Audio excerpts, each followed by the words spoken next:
Visa's donkey is the security advisory opinion that's primarily used for used associated with name checks for hit and ident matches.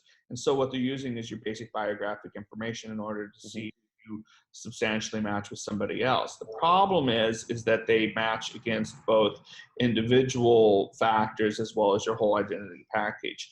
Since the passage of the Real ID Act, the United States has been slowly updating what it means for your identity and for how to identify somebody, and adding more and more factors.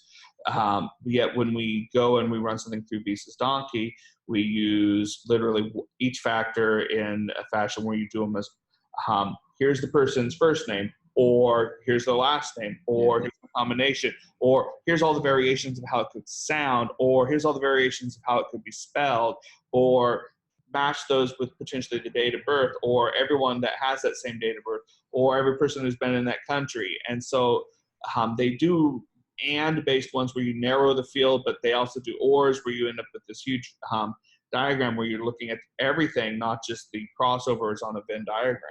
And so when you start doing that, you have under the Visa's donkey program before extreme vetting, they were looking for where there was actual overlap between, as I understand it, three or more factors. So if someone had overlap in multiple areas, then they would put you into the ProLine program to actually come and do a full identity check and go through what's called deconfliction, where they basically are trying to show why you are not the person they're concerned about. Now they've stripped that filter off.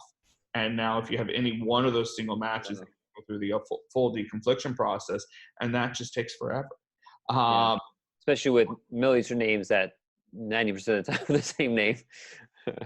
I'm sorry if your name is Muhammad Ahmed Muhammad, or Muhammad Muhammad, or Abdi Ahmed Muhammad, or Abdi Ahmed, and yeah, exactly. It doesn't, and they really have a hard time differentiating between Abdi and Abdi. The government just doesn't. She's like, that's the same name, isn't it? It's like, no, those aren't. Guy. It also doesn't help that a lot of countries have people who are very loose with their naming conventions, and so nicknames are really common. But then you get the clients in your office, and they're like, I don't have any nicknames. I'm like, but everyone calls you this other name when I see you. Well, that's not my nickname. I'm like, well, what is it? What's the name they call me? I have to deal with that. Sure, fine.